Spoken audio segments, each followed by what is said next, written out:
No me invitó a su boda, pero, para cuando lea mi testamento, ya será demasiado tarde. Sé lo que puede parecer desde afuera, un viejo resentido, tomando una última y amarga revancha. Pero la historia que los trajo a este video es mucho más profunda, y créanme, mucho más dolorosa. Es la historia de cómo crié al hijo de mi hermano como si fuera mío, de cómo vendí lo último que me quedaba de él, su preciado Ford Mustang, para pagarle la universidad. Es la historia de 20 años de sacrificio, de noches en vela y manos callosas, todo borrado por el silencio y la ambición. Para que entiendan por qué mi respuesta final no fue un grito de ira, sino la fría y silenciosa tinta sobre un documento legal, necesitan saberlo todo. Si usted gusta de esta historia, por favor curta este video, inscríbase en el canal y comparta sus impresiones sobre esta historia en los comentarios. Ahora, déjenme llevarlos de vuelta al principio, a un pequeño taller en Houston que olía a aserrín y a un amor que yo creía inquebrantable. Mi taller siempre ha sido mi santuario. No es grande, apenas un garaje reconvertido detrás de la casa, pero para mí, era el universo entero. El aire allí dentro tiene su propio lenguaje, una mezcla del aroma dulce y penetrante del pino recién cortado, el olor químico del barniz, y un toque metálico del aceite que usaba para mantener mis herramientas. Por las mañanas, el sol de Texas se filtraba por la única ventana, dibujando rayas doradas sobre el polvo de aserrín que flotaba en el aire como luciérnagas perezosas.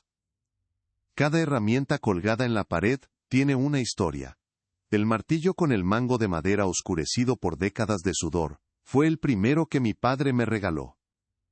La sierra de mesa, una vieja Craftsman ruidosa pero confiable, la compré con el primer cheque grande que recibí por un encargo de muebles, allá por el 89. Este lugar no solo era donde trabajaba, era donde vivía, donde respiraba, donde recordaba. Y fue en este santuario donde crié a Mateo. Lo recuerdo como si fuera ayer. Un niño pequeño de apenas 6 años. Con los ojos muy abiertos y llenos de una curiosidad que lo consumía todo. Después de perder a mi hermano, su padre, el silencio en la casa era un peso insoportable. Pero el taller era diferente. El zumbido de la sierra y el golpeteo del martillo ahogaban la tristeza. Le hice un pequeño delantal de trabajo con un retal de lona y le di su propio martillo, uno ligero y pequeño. Sus primeras creaciones eran monstruosidades de madera, clavadas torcidamente y sin ningún propósito aparente, pero yo las exhibía en una estantería como si fueran obras de arte. «Mira, tío, hice un barco», me decía, mostrándome 3 trozos de madera que no se parecían en nada a un barco. Y yo le respondía con toda la seriedad del mundo, «Es el mejor barco que he visto en mi vida, campeón». Pasábamos horas así. El olor a aserrín se impregnó en su ropa, en su pelo. Se convirtió en el olor de su infancia. Nuestra casa era modesta, 2 habitaciones y un porche que crujía bajo tus pies.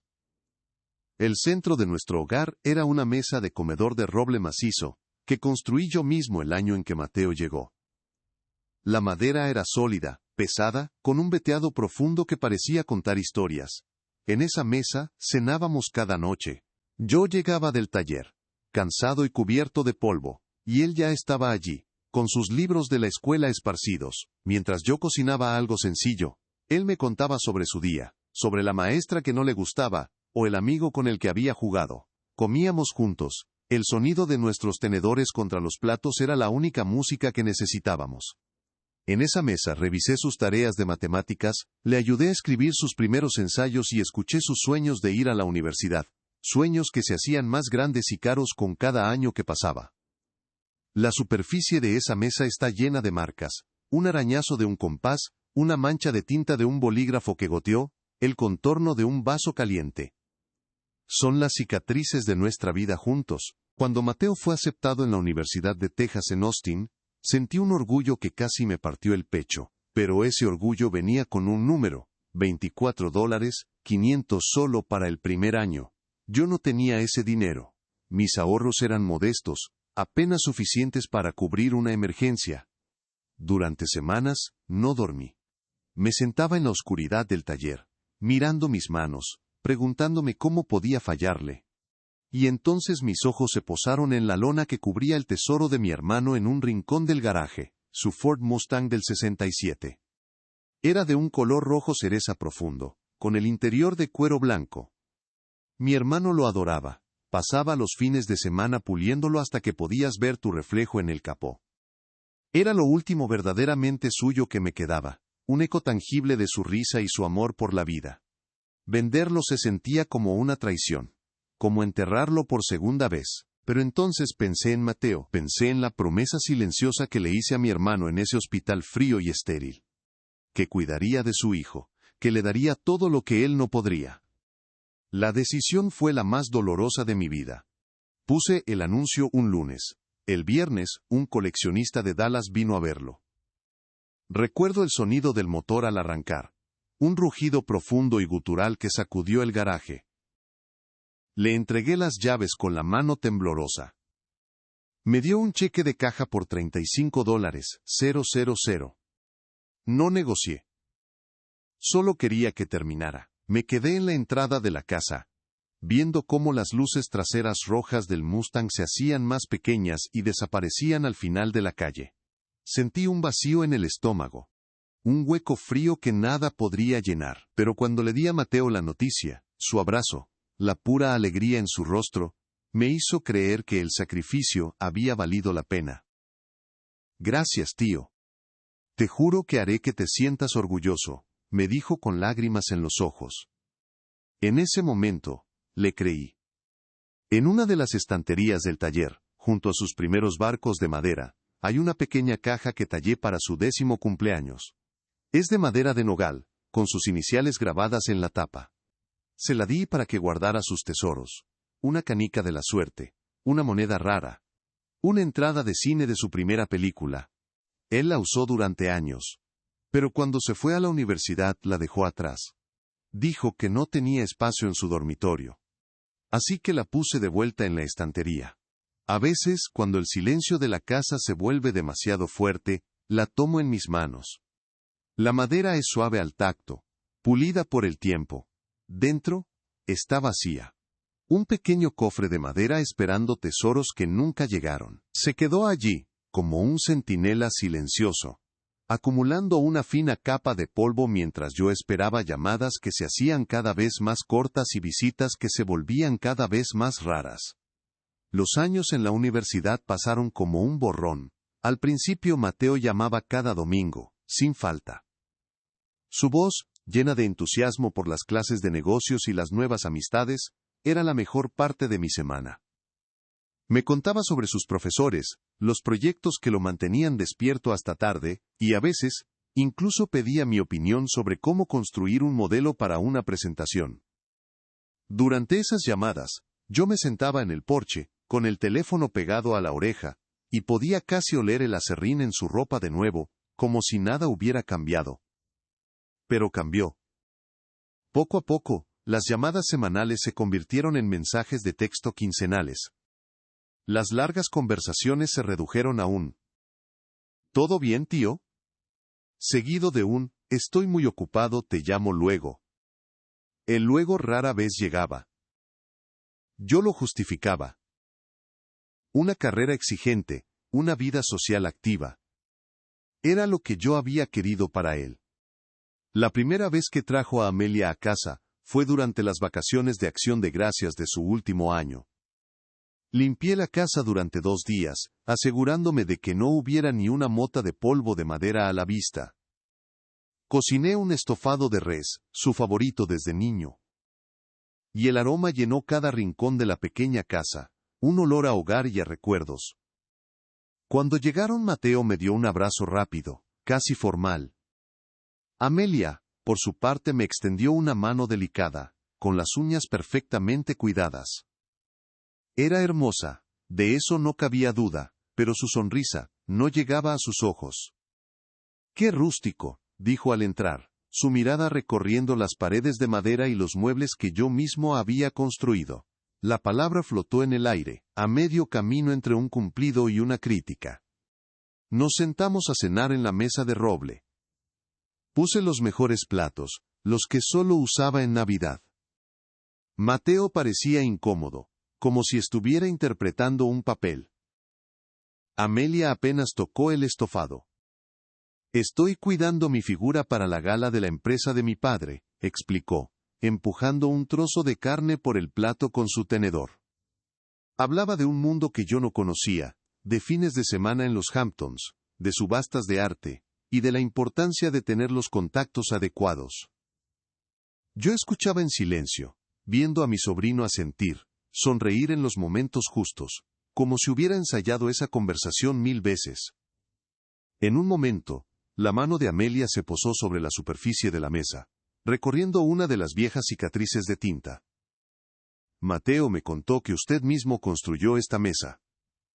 Es muy sólida, de nuevo esa palabra, cargada de un significado que me dejaba frío. El golpe final llegó durante el postre. Mientras yo servía el pastel de calabaza, Amelia miró a su alrededor con aire de experta. Deberíamos pensar en una pequeña remodelación aquí, cariño, le dijo a Mateo, ignorándome por completo, como si yo fuera parte del mobiliario.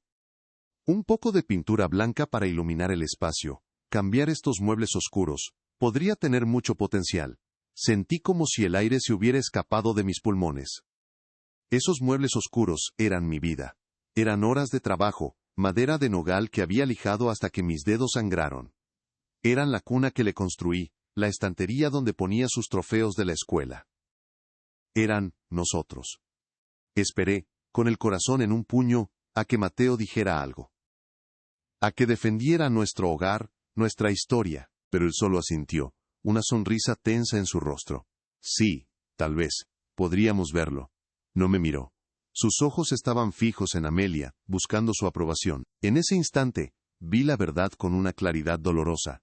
Yo no era su familia, era su antecedente.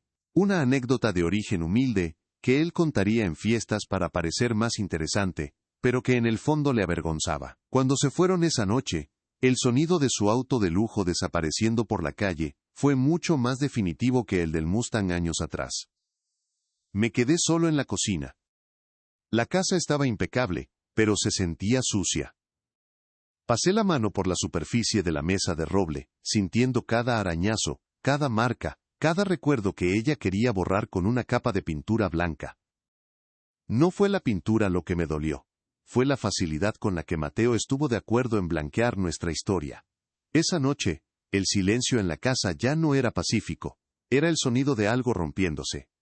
La carta del abogado no era de papel, era de un material pesado, frío, que parecía absorber todo el calor de mis manos. La leí 3 veces en el silencio polvoriento de mi taller, y cada vez, las palabras se volvían más nítidas, más crueles. Edad avanzada. Administrar sus bienes, no era una oferta de ayuda. Era una orden de rendición. Me senté en mi viejo taburete de trabajo, el mismo en el que Mateo se sentaba de niño, con las piernas colgando, mientras me veía lijar madera. El olor a pino y a aceite de linaza, que siempre me había traído paz, ahora me asfixiaba. Podría haber llamado a mi abogado, podría haber gritado, podría haber roto algo. Pero un hombre que trabaja con madera, aprende la paciencia. Aprende que la fuerza bruta rara vez es la respuesta. La verdadera fuerza está en la precisión, en saber exactamente dónde aplicar la presión. Y yo necesitaba escuchar su voz. Necesitaba que él mismo me entregara el cincel para separar lo que quedaba de nosotros. Marqué su número. El teléfono sonó 4 veces, cada tono un martillazo en mis sienes. Cuando finalmente contestó, su voz sonaba lejana, impaciente. Tío, estoy en medio de algo. Es importante. No hubo un hola, no hubo un ¿cómo estás? Solo la eficiencia fría de un hombre de negocios interrumpido. Tomé una respiración lenta, el aire cargado de aserrín llenando mis pulmones. Recibí una carta, Mateo, de tu abogado. Hubo una pausa. Pude escuchar un murmullo al otro lado, una voz femenina y aguda. Amelia. Luego, la voz de Mateo regresó, ahora con un tono ensayado, casi paternalista. Ah, eso. Escucha, tío, sé que puede sonar un poco formal, pero es por tu propio bien. Amelia y yo estuvimos hablando. Con tu edad, es importante tener un plan, simplificar las cosas.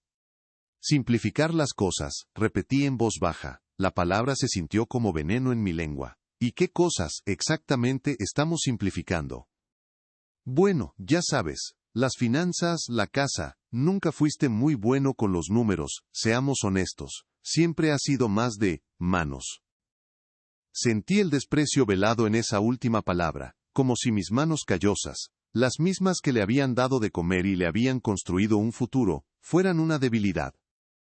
La casa es mía, Mateo, la pagué hace 20 años, mis finanzas están en orden. Mi voz era firme, sin temblar, no le daría esa satisfacción. Claro, claro, y nadie está diciendo lo contrario, respondió, su tono volviéndose más condescendiente, pero es un activo. Un activo que necesita ser gestionado correctamente. Piensa en ello como una protección, para ti, para que no tomes ninguna decisión precipitada. Queremos asegurarnos de que tu patrimonio esté seguro. Patrimonio, la palabra me golpeó con la fuerza de un mazo, no hablaba de mi hogar. No hablaba del lugar donde le curé las rodillas raspadas, donde celebramos 18 cumpleaños, donde lloramos juntos la muerte de su padre. Hablaba de metros cuadrados, de valor de mercado, de un número en una hoja de cálculo. ¿Mi patrimonio?, le pregunté, y por primera vez, un filo de hielo se deslizó en mi voz, ¿o tu herencia? El silencio al otro lado de la línea fue largo, denso, fue una confesión. Cuando volvió a hablar, toda pretensión de amabilidad había desaparecido. Su voz era fría, dura, la voz de un extraño. Mira, no voy a discutir esto contigo, es lo que es, mi abogado te enviará los documentos, fírmalos. Hará todo más fácil para todos, y ahí estaba. El ultimátum. La orden. No era una petición. Era una exigencia. Él no solo me había borrado de su boda. Ahora venía a borrarme de mi propia vida. Sentí que algo dentro de mí, un viejo y cálido lazo que había resistido 20 años de sacrificios, se partía en dos con un chasquido limpio y definitivo. No hubo dolor. Solo un vacío helado. Miré a mi alrededor, al santuario que había construido con mis propias manos, a las herramientas que contaban la historia de mi vida. Él no veía nada de eso. Solo veía ladrillos y madera que podía vender. Entiendo, dije, solo esa palabra. Bien. Me alegro de que seas razonable, respondió, aliviado, creyendo que había ganado, creyendo que yo era el mismo viejo tonto que vendió el coche de su hermano por un sueño. Lo entiendo todo perfectamente, Mateo, dije de nuevo, y esta vez, el peso de cada sílaba pareció hacer vibrar la línea telefónica. Luego, colgué, no le di la oportunidad de responder. Coloqué el teléfono suavemente sobre mi banco de trabajo. El silencio regresó, pero era diferente. Ya no era pesado, era ligero. Era el silencio de un plan que comenzaba a formarse, frío y afilado como la hoja de una garlopa recién afilada. Él había encendido el fuego. Ahora le tocaba a él descubrir que yo sabía exactamente cómo controlar las cenizas. Colgué el teléfono. El silencio que llenó el taller no era pesado ni opresivo. Era nítido, cortante, como el aire helado de una mañana de invierno que te aclara los pulmones. No temblaba. Mis manos, que conocían cada veta de la madera, cada imperfección del acero, estaban perfectamente quietas sobre la superficie áspera de mi banco de trabajo. Ellos esperaban gritos, esperaban una discusión por teléfono, la reacción de un viejo sentimental y herido. Eso es lo que Mateo y su nueva familia pensaban de mí. Un hombre simple, de emociones predecibles, fácil de manejar con un par de palabras condescendientes. Un hombre de manos como él había dicho. Y en eso, tenían razón. Mis manos habían construido su vida. Pero se equivocaban en algo fundamental. Creían que esas manos solo sabían construir, no desmantelar. Mi mirada recorrió las paredes de mi santuario. Cada herramienta colgada en su lugar, cada lata de barniz, cada montón de acerrín en el suelo. Esto no era un activo. Era el archivo físico de mi vida, un testimonio de cada hora de trabajo, de cada sacrificio silencioso. Mis ojos se detuvieron en la estantería, en la pequeña caja de nogal con las iniciales MR, grabadas en la tapa. La caja que él había dejado atrás por falta de espacio, por considerarla un trasto infantil, la tomé en mis manos. La madera pulida se sentía fría al tacto. Durante años, Su vacío había representado una promesa incumplida, un amor que se había enfriado. Pero en ese momento, mientras la sostenía, su significado cambió. Ya no era un recipiente para tesoros perdidos, se convirtió en el punto de partida. Era el recordatorio de que yo construía cosas para que duraran, y si algo se rompía, sabía exactamente cómo repararlo o, si era necesario, cómo usar sus piezas para algo nuevo. Dejé la caja en su sitio con una delicadeza que contrastaba con la tormenta helada que se formaba en mi interior. El dolor no había desaparecido, pero se había transformado. Se había enfriado, solidificado, convirtiéndose en una claridad de propósito que no había sentido en años. Caminé hacia el fondo del taller, hacia el viejo archivador de metal que gemía cada vez que lo abría, como un viejo amigo quejándose. En el segundo cajón, debajo de unos planos para una cuna que nunca llegué a construir, estaba el libro de contabilidad. Era grueso, con la cubierta de cuero verde desgastada por el tiempo. Lo puse sobre mi banco de trabajo, el golpe sordo resonando en el silencio. Lo abrí. La primera entrada era del 15 de agosto de 1998. $125.70 zapatos nuevos para la escuela y 2 libros de texto. Pasé las páginas lentamente, el papel amarillento susurrando bajo mis dedos. No eran solo números. Eran las visitas al dentista que costaron $450 para arreglarle un diente roto, los $2.800 del primer auto usado que le compré para que pudiera ir a su trabajo de verano, los $35.000 del Mustang de mi hermano. 20 años de mi vida, destilados en tinta negra sobre papel cuadriculado. Mateo me había llamado un hombre de números. Tenía razón. Yo no era bueno con las finanzas complejas del mundo en el que él ahora vivía. Pero se le olvidó que yo llevaba mis propias cuentas con una precisión impecable. Cerré el libro. El plan no sería una explosión de ira. Sería algo mucho más silencioso. Mucho más metódico. Como construir un mueble fino, pieza por pieza, con una precisión que no dejara lugar a errores. Ellos no iban a verlo venir. Creían que la batalla se peleaba con gritos y amenazas legales. Estaban a punto de aprender que las verdaderas victorias, las que perduran, se construyen en silencio. El lunes por la mañana, el sol entró por la ventana del taller exactamente a las 6:15 de la mañana, como lo hacía cada día. Dibujó las mismas rayas doradas sobre el suelo cubierto de aserrín. El aire olía igual, a pino y a aceite. Todo era idéntico, pero yo no. El dolor seguía ahí, un nudo frío en el fondo de mi estómago, pero ya no me paralizaba. Se había convertido en combustible. No hice café. En su lugar, fui directamente al viejo archivador de metal. Saqué el libro de contabilidad verde y lo puse sobre mi banco de trabajo, junto a un juego de formones que estaba afilando. Durante la siguiente hora, no trabajé con madera. Trabajé con mi vida, convirtiendo 20 años de amor y sacrificio en una lista de activos y pasivos. A las 7:30 de la mañana en punto, con una lista escrita a mano en un bloc de notas amarillo, hice mi primera llamada. Mi abogado se llama David Chen. Nos conocemos desde que nuestros hijos jugaban en el mismo equipo de ligas menores. Su oficina no está en un rascacielos de cristal en el centro. Está en un modesto edificio de ladrillo de 2 pisos, a unas pocas cuadras de mi casa. Huele a papel viejo y a café fuerte. Cuando llegué a las 10 de la mañana, él ya me esperaba. No hubo charla trivial. Puse el libro de contabilidad sobre su escritorio de caoba pulida. ¿Qué es esto, Frank?, preguntó, abriéndolo con cuidado. Es mi contabilidad, respondí, la contabilidad de mi sobrino. David pasó las páginas en silencio durante casi 20 minutos. Su expresión no cambió, pero vi cómo su mandíbula se tensaba ligeramente al leer la entrada del Mustang. Finalmente, cerró el libro y me miró por encima de sus gafas de lectura. La carta de su abogado es una jugada de intimidación, Frank. Quieren que te asustes y firmes. Creen que eres un blanco fácil. No soy un blanco fácil, dije, mi voz más firme de lo que me sentía. Soy un constructor. Quiero proteger lo que he construido. Bien, dijo David asintiendo lentamente. porque tenemos varias herramientas para hacer precisamente eso. La primera es un fideicomiso en vida irrevocable. La segunda es un testamento nuevo, claro como el cristal y blindado.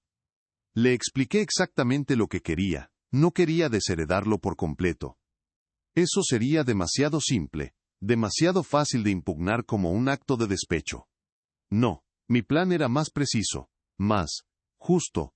David me escuchó sin interrumpir. Cuando terminé, tomó un bloc de notas. Esto costará alrededor de $3, 500 en honorarios legales y costos de registro, me advirtió, y tomará algunas semanas. Tengo el dinero y tengo el tiempo, le aseguré. Le extendí un cheque por un anticipo de $1.500, fechado el 15 de septiembre de 2023. El primer paso estaba dado. Al día siguiente comencé a mover las piezas en mi propio tablero de juego. Mi primera parada fue el banco. Había una cuenta de ahorros que abrí para Mateo cuando cumplió 16 años, para enseñarle a ahorrar. Yo depositaba $50 cada mes. Con el tiempo, la había olvidado, pero seguía activa, con un saldo de $4.328.50. Era una cuenta conjunta. La joven del mostrador me informó que, como titular principal, podía cerrarla en cualquier momento. Lo hice.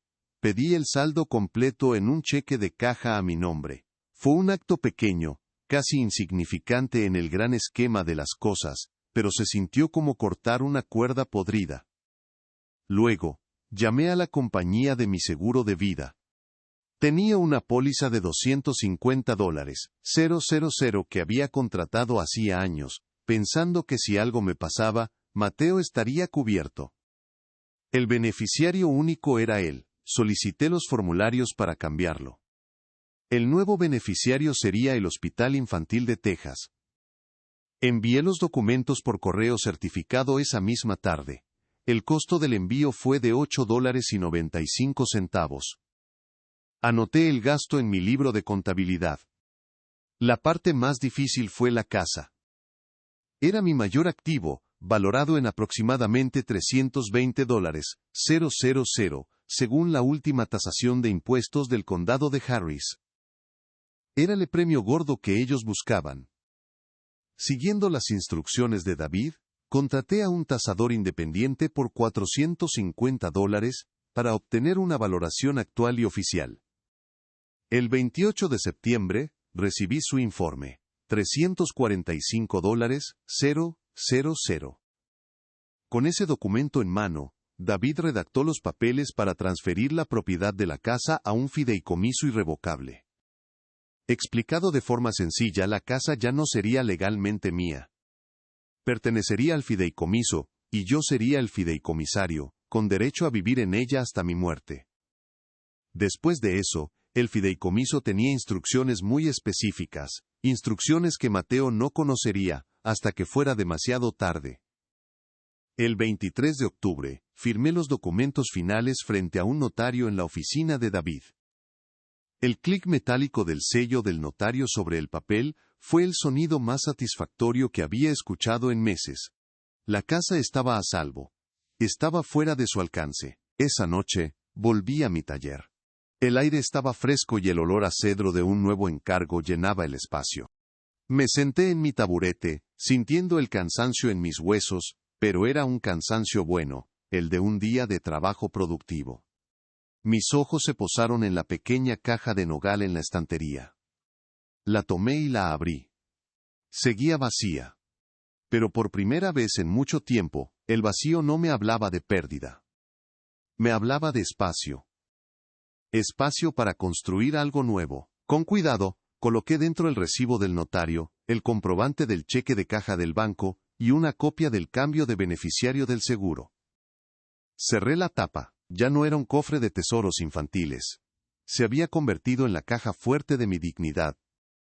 Ellos habían empezado la partida, creyendo que conocían las reglas. Pero yo estaba construyendo un tablero de juego completamente nuevo, con mis propias herramientas y mis propias reglas. Y la partida apenas comenzaba, con el fideicomiso de la casa ya establecido, una fortaleza de papel y tinta que protegía mi hogar, El siguiente paso era blindar mi sustento. El taller no era solo un edificio, era mi negocio, mi identidad. El martes por la mañana, con el libro de contabilidad verde bajo el brazo, volví a la oficina de David Chen. El olor a café fuerte me recibió en la puerta como un viejo amigo. Le expliqué mi preocupación. El taller y todas las herramientas, algunas heredadas de mi padre, estaban a mi nombre. Eran un blanco fácil. David asintió, ya anticipando mi jugada. Lo que necesitas es una entidad legal que separe tus activos personales de los comerciales. Una LLC, una compañía de responsabilidad limitada. Me explicó el proceso.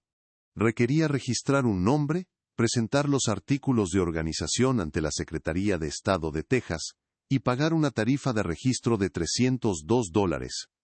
El nombre me vino a la mente de inmediato. Se llamará Roble y Corazón Carpintería. Go, le dije. Roble por la fuerza, por la mesa que nos unió, corazón por todo lo que había puesto en ella.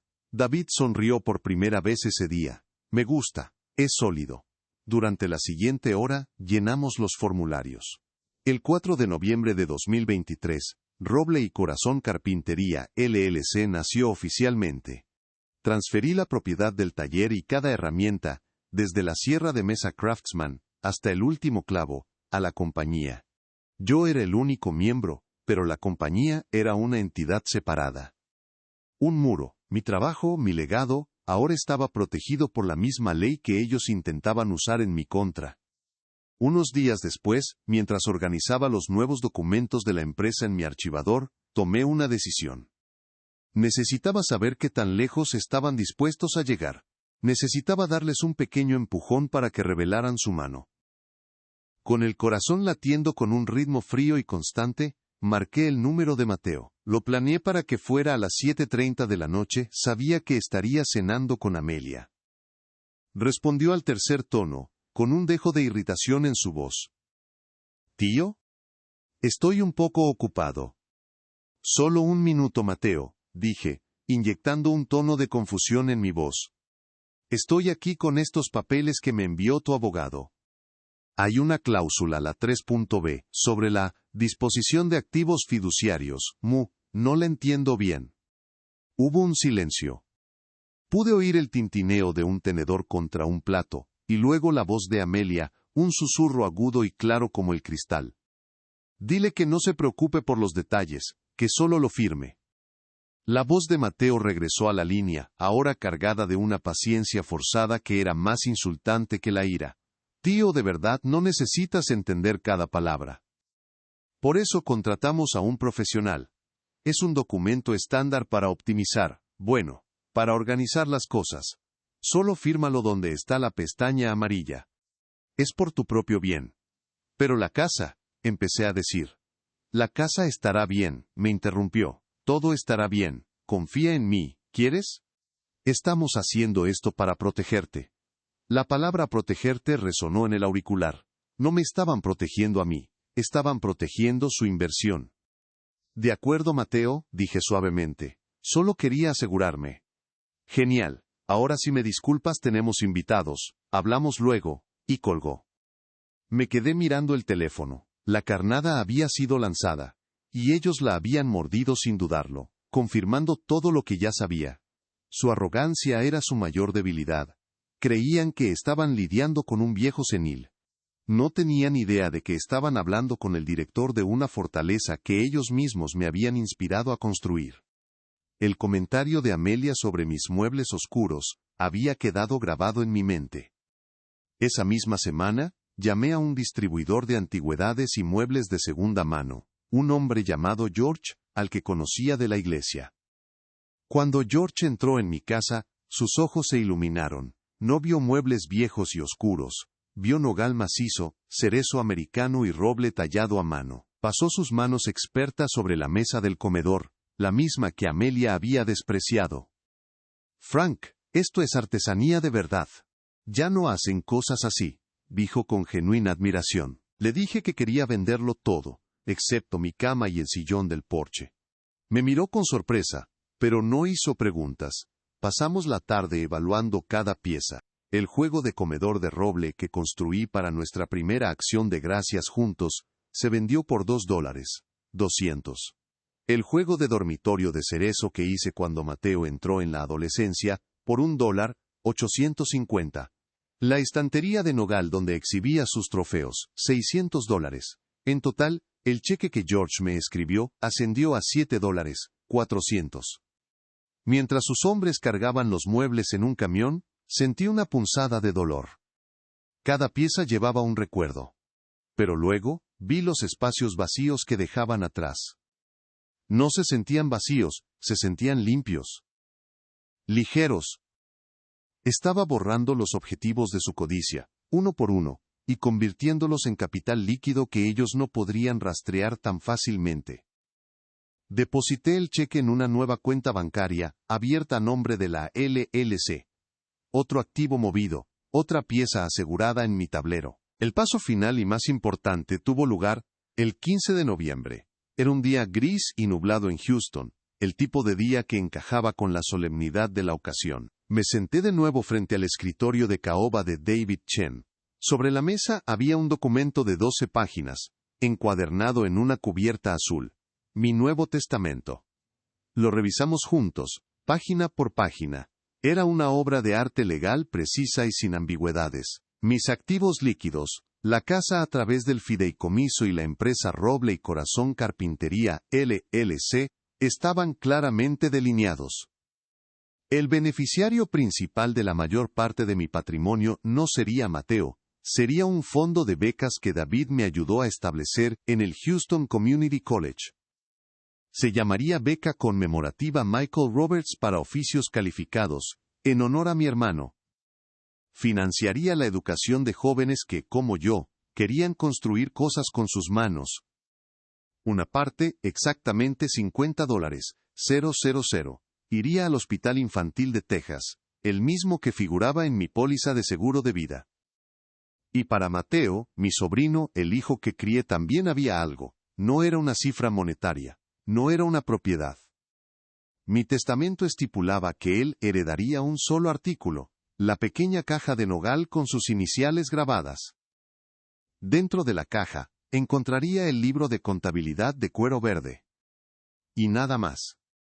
Junto a él, una carta final, escrita por mí, que David adjuntaría como anexo personal. Sería mi última palabra, mi recuento final. David llamó a 2 de sus asistentes para que actuaran como testigos. Tomé la pluma. Se sentía pesada en mi mano. Mi firma en la última página fue firme, sin un solo temblor. El notario público selló el documento con un golpe seco y metálico. Se acabó. El plan estaba completo. Le entregué a David un cheque por el saldo restante de sus honorarios. $2. 0. Mientras salía de su oficina, el cielo comenzó a despejarse. No me sentía vengativo, no me sentía triunfante, me sentía en paz. Había convertido 20 años de amor en un legado de oportunidad para otros. Y le había dejado a Mateo la única herencia que realmente se merecía, la verdad, fría y detallada, en blanco y negro. Una verdad que no podría vender, ni remodelar, ni ignorar. Una verdad que tendría que cargar por el resto de su vida. Se você gostou desta história, não esquece de deixar o seu like, se inscrever no canal e escrever nos comentários o que achou. Quero muito saber a sua opinião. Aqui você sempre vai encontrar histórias que emocionam, surpreendem e trazem lições para levar para a vida. Passaram 3 semanas. 3 semanas de un silencio denso, cargado de electricidad no descargada. Como el aire de Houston justo antes de una tormenta de verano.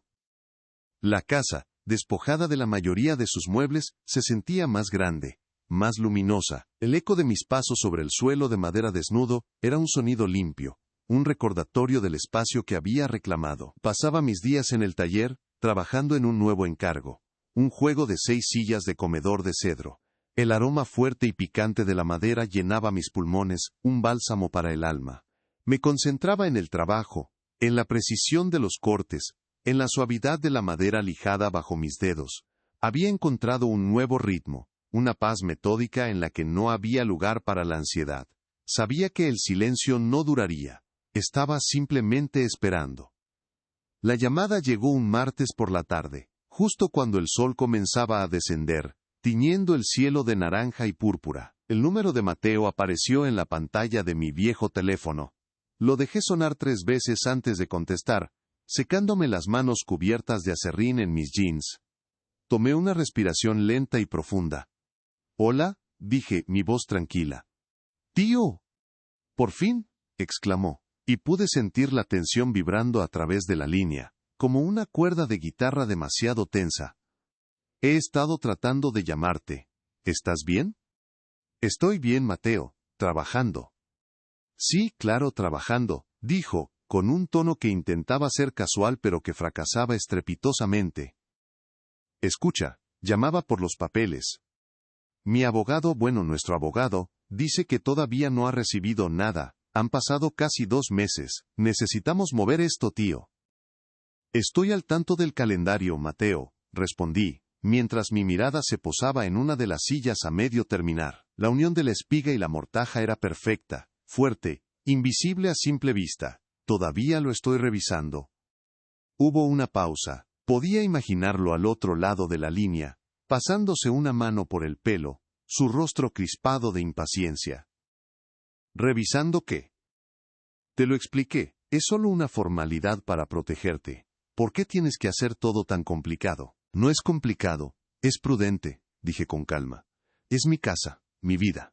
Merece una revisión cuidadosa». Pude escuchar un susurro agudo en el fondo, la voz de Amelia. No entendí las palabras, pero el tono era inconfundible. Era una orden.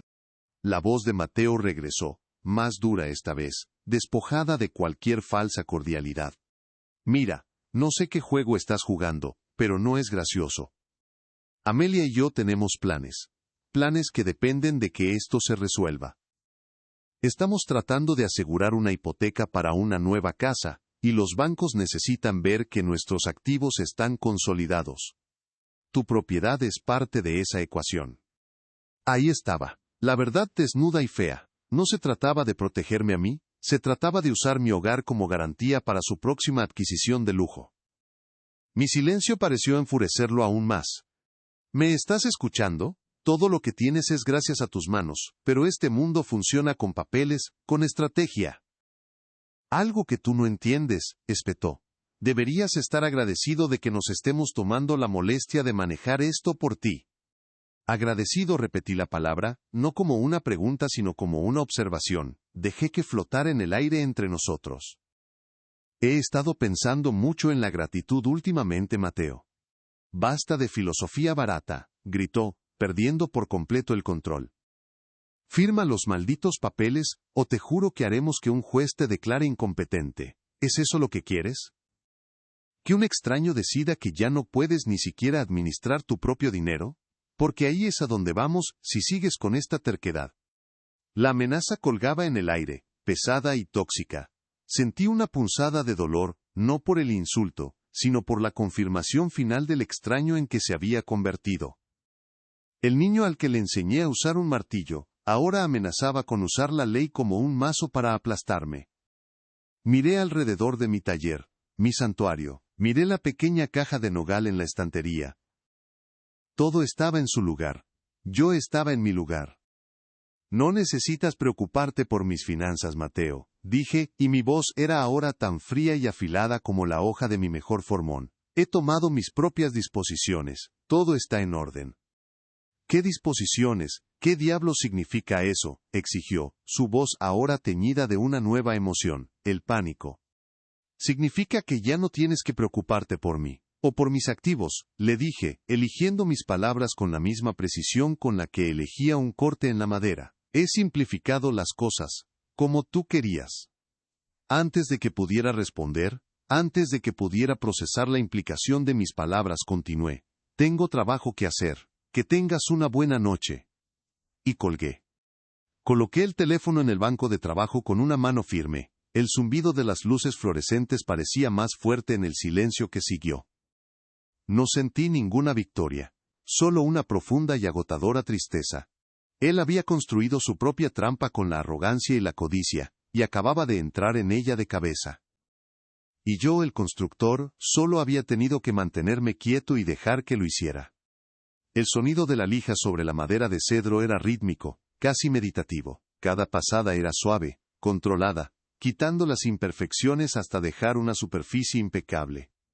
El sol de la tarde se filtraba por la ventana del taller, dibujando largas sombras en el suelo. Yo estaba en mi mundo, un universo de orden y precisión. Entonces, el chirrido de unos neumáticos caros sobre la grava de la entrada rompió la paz. Un portazo retumbó, seguido de otro. No necesité mirar. Sabía quiénes eran. Continué lijando, con un movimiento lento y deliberado, hasta que sus sombras oscurecieron la puerta abierta del taller. Mateo estaba allí, con el rostro enrojecido, una vena palpitando en su sien. Su traje de diseñador, que probablemente costaba más que mis herramientas, estaba arrugado, como si hubiera estado retorciéndolo en el coche. A su lado, como una sombra elegante y venenosa, estaba Amelia. Sus brazos estaban cruzados y su boca era una línea fina y despectiva. Me miraba no como a una persona, sino como a un obstáculo. «Se acabó el juego, tío», espetó Mateo, su voz resonando antinaturalmente alta en el espacio lleno de madera. «¿Qué demonios crees que estás haciendo? ¿Ignorar nuestras llamadas? ¿Colgarme el teléfono?» Dejé la lija sobre el banco de trabajo y me limpié las manos en un trapo, tomándome mi tiempo. Mis movimientos eran lentos, tranquilos, su urgencia no era la mía. «Estaba trabajando», respondí, mi voz nivelada. «Algo que siempre me enseñaste a respetar, ¿no es así? No me vengas con tus lecciones baratas», intervino Amelia, dando un paso adelante. Su tacón hizo un clic agudo en el suelo de hormigón. «Tu tío parece tener problemas para entender la realidad, cariño. Quizás la amenaza del juez no fue lo suficientemente clara». Los miré a los dos, de pie en la entrada de mi santuario, trayendo su veneno a mi espacio sagrado. No sentí ira. Sentí una lástima fría y distante. «Al contrario», dije suavemente, «entiendo la realidad perfectamente. Pasen. Hay algo que deben ver». Me di la vuelta y caminé hacia la casa, dejándolo sin más opción que seguirme. Cruzamos el pequeño patio trasero y entramos por la puerta de la cocina. El efecto fue inmediato. Mateo se detuvo en seco en el umbral. Sus ojos recorrieron la sala de estar y el comedor, ahora vastos y vacíos. El eco de nuestros pasos rebotaba en las paredes desnudas. Solo quedaban mi cama en el dormitorio y el viejo sillón en el porche. ¿Qué es esto?, tartamudeó, su mirada yendo de un rincón vacío a otro. «¿Dónde están los muebles? ¿Te robaron?» «No», dije deteniéndome en el centro de la habitación donde una vez estuvo nuestra mesa de roble. «Los vendí. Estaba simplificando las cosas. Como ustedes querían». Amelia soltó una risa incrédula y amarga. «¿Vendiste todo? Esa basura vieja. ¿Por qué?» «Porque no era basura», respondí, mirándola directamente por primera vez. Era mi vida. Y decidí que era hora de liquidarla, en mis propios términos. Caminé de regreso al taller por un momento, ellos me siguieron, confundidos, como actores que habían perdido su guión. Fui a la estantería y tomé la pequeña caja de nogal con sus iniciales. Regresé a la sala vacía y se la extendí a Mateo. «Esto es para ti», le dije. «Es tu herencia». Él la tomó con vacilación, sus ojos entrecerrados con sospecha, la sopesó en sus manos. «¿Qué es esto? ¿Una broma? ¿Dónde están los papeles, las llaves?» «No es una broma», le aseguré. Mi voz era tan tranquila como el polvo que flotaba en los rayos de sol. «Es un recipiente, vacío por ahora. Pero en el momento de mi muerte, mi abogado tiene instrucciones de colocar algo dentro para ti, un libro de contabilidad de cuero verde». La confusión en el rostro de Mateo se profundizó. ¿Un libro de contabilidad? Sí. Cada centavo, cada sacrificio. Desde los $125.70 de tus primeros zapatos para la escuela, en 1998, hasta los $2.800 de tu primer coche, y los $35.000 del Ford Mustang de tu padre. Es tu legado, Mateo, la cuenta final y detallada de la vida que te di y que intentaste robar. El color desapareció del rostro de Mateo. Amelia lo miró, su expresión pasando de la arrogancia a la alarma. En cuanto a todo lo demás, continué, sintiendo como cada palabra sellaba una puerta de acero. La casa que pisas está en un fideicomiso irrevocable. El taller y todo lo que contiene ahora es una LLC, Roble y Corazón Carpintería. Mis ahorros, junto con mi póliza de seguro de vida, están destinados a financiar un fondo de becas a nombre de tu padre, para jóvenes que quieran aprender un oficio. Todo está notariado y blindado legalmente, no hay nada aquí para ustedes. Silencio. Un silencio tan profundo que podía oír el zumbido de la sangre en mis oídos. La arrogancia en el rostro de Mateo se desmoronó, reemplazada por una incredulidad pálida y enfermiza. Miró la caja en sus manos como si fuera una serpiente. No, no puedes hacer eso, susurró. Ya está hecho, dije. Ustedes me llamaron un hombre de manos, no de números. Resulta que aprendí a usar ambos. Amelia me miró con puro veneno. Has arruinado todo, sisió. Todo. Eres un viejo egoísta y rencoroso. Me encogí de hombros. Solo estoy protegiendo mi patrimonio, usando sus propias palabras. Me di la vuelta, y caminé lentamente de regreso a mi taller. No miré hacia atrás. Los dejé allí, en medio de la casa vacía, con su codicia desnuda y su futuro de lujo evaporado. Entré en mi espacio, el olor a cedro dándome la bienvenida. Cerré la puerta detrás de mí. El clic sólido de la cerradura al encajar en su sitio fue el punto final. Era el sonido de mi paz, reclamada. Después de que se fueron, un nuevo tipo de silencio se instaló en la casa. No era el silencio pesado y opresivo de la pena, sino uno ligero, espacioso, como una habitación recién barrida. Por la mañana, el sol de Texas inundaba la sala de estar vacía, rebotando en el suelo de madera y pintando las paredes desnudas con una luz dorada y cálida que nunca antes había notado, absorbida por los muebles oscuros que ya no estaban. Me preparaba el café y me sentaba en el suelo, de espaldas a la pared, sorbiendo lentamente mientras observaba el polvo bailar en los rayos de luz. Por primera vez en 20 años, la casa no se sentía como un santuario para los recuerdos de otra persona. Se sentía mía. El eco de mis propios pensamientos era el único sonido, y era una melodía tranquila y reconfortante. Había recuperado mi espacio, no solo físico, sino también mental. Mi taller, ahora oficialmente la sede de Roble y Corazón Carpintería LLC, se convirtió en mi verdadero hogar. El trabajo ya no era un medio para pagar matrículas o facturas dentales, era una conversación entre mis manos y la madera. Terminé el juego de sillas de cedro, y el cliente, un joven arquitecto, quedó tan impresionado que me encargó construir una biblioteca entera para su nuevo hogar. El cheque que me extendió, por $12.500, fue el primero que deposité en la cuenta de mi empresa. No era el dinero lo que importaba, sino lo que representaba. Mi trabajo, mi habilidad, valorada por sí misma. Empecé a escuchar música de nuevo mientras trabajaba, viejas canciones de Johnny Cash en una radio polvorienta.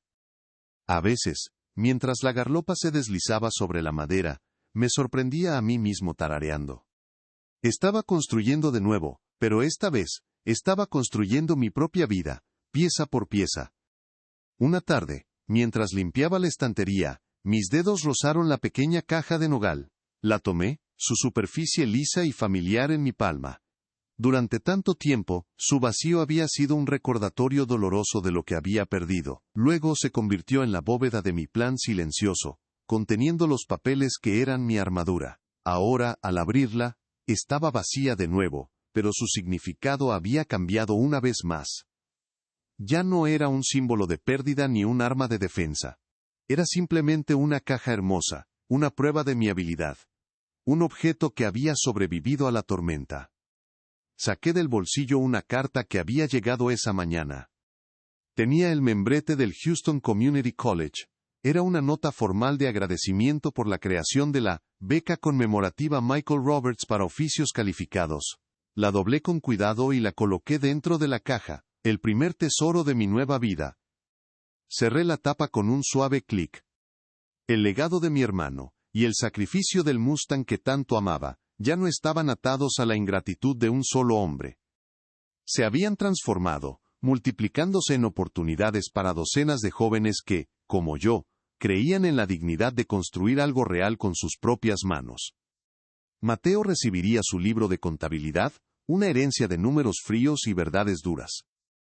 Pero mi verdadera herencia, la que realmente importaba, crecería en los talleres y las aulas de la ciudad, en las manos de extraños que nunca conocería. Me di cuenta de que la verdadera victoria no era verlos derrotados, era descubrir que mi vida, mi trabajo y mi corazón eran mucho más grandes que el dolor que me habían causado. Y con ese pensamiento, volví a mi banco de trabajo, recogí mis herramientas y seguí construyendo. Al final, la venganza no tiene el sabor dulce que la gente imagina. Es un sabor hueco, como el eco en una casa vacía. No trae paz, solo un silencio más profundo.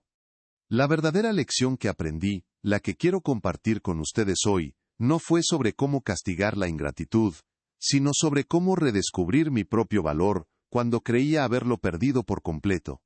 Durante 20 años, mi propósito fue el futuro de Mateo. Cada clavo que martillaba, cada tabla que cortaba, era para él.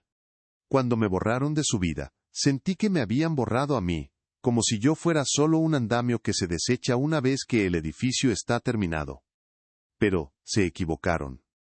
No me destruyeron, me liberaron, me obligaron a mirar mis propias manos, estas manos callosas que ellos despreciaron, y a recordar que no solo construyeron su vida, sino que también podían reconstruir la mía sobre cimientos mucho más sólidos. El respeto propio y la dignidad. Nunca dejen que nadie, ni siquiera la sangre de su sangre, les haga creer que su valor depende de su aprobación. La dignidad no es algo que te regalan, es algo que construyes tú mismo, viga por viga, y que nadie tiene el derecho de derrumbar. Mi legado ya no es la historia de un solo hombre ingrato, sino la oportunidad para muchos jóvenes de construir su propio futuro, y esa es una construcción de la que finalmente, me siento verdaderamente orgulloso. Si a usted le gustó esta historia, no olvide dejar su like, suscribirse al canal y escribir en los comentarios qué le pareció. Me encantaría saber su opinión. Aquí siempre encontrará historias que emocionan, sorprenden y traen lecciones para toda la vida.